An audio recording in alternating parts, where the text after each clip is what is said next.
The Roxy, January 1st, 1977, I get the gig DJing because I was playing reggae in the shop I used to run, Acme Attractions, on the Kings Road, Chelsea. And in those days, there was two shops that all the punks had moved between, Acme and Vivian and Malcolm's shop, Sex, which is down the road.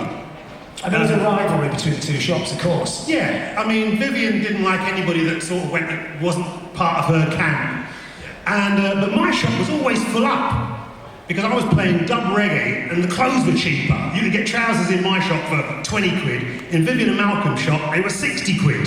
You know what I mean? But it was interesting, because that's how I really got involved with the whole scene. And Jeanette Lee worked there as well, didn't she? Jeanette Lee, who runs Rough Trade Records now, we were an item back in those days. And it was through her that I really got into punk, because before punk was happening, I was like cock of the block, you know what I mean?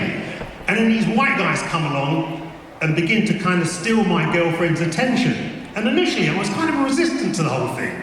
You know, I was like, what the fuck's going on here? And then she took me to see, I think she took me to see the Clash, maybe it was the Clash or the Pistols at the National.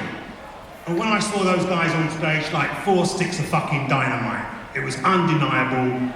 And I knew right there and then that this is something that I wanted to be a part of. You know, it wasn't enough to just stand and stare. It wasn't a spectator sport. So what music were you listening to just before that then? Was it with a reggae, or was it like a bit of a spread, or was it... Well, what people don't realise is the big music back then, for a lot of black people and white working class kids, was soul. Soul was big all over the UK. But I think my white mates, you know, you gotta remember that, you know, 70s was kind of shitty times. You know, all the cliches, well not cliches, reality. Massive unemployment, strikes, 3-day weeks, and as John Robb so eloquently put it, a general feeling of no future. But me, black man, I had my own soundtrack to ease my pain. I had reggae. My white mates, not so lucky. Popular music at the time, shit. So they decide to create their own soundtrack of the people, for the people, by the people. Punk rock.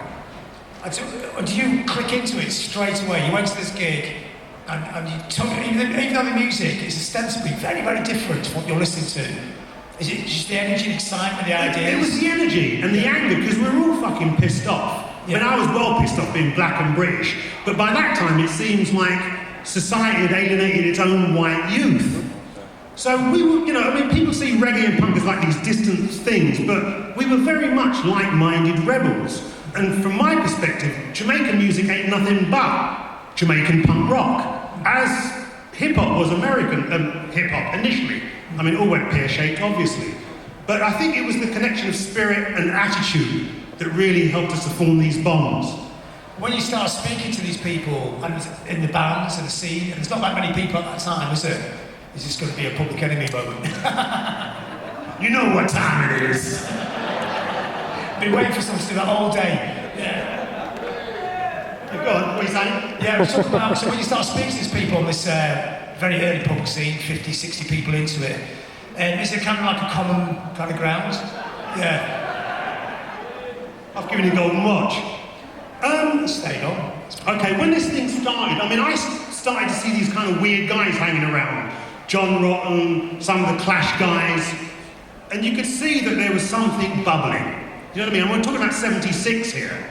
You know, I mean, I think, for me, it all came together in 77, even though society seems to be celebrating this year as 40 years of punk. Yeah. But for me, it was always 77. Well, 77 graphics as well. 77's the year it hit, the 76 is the year it's kind of forming. So when you're meeting these people,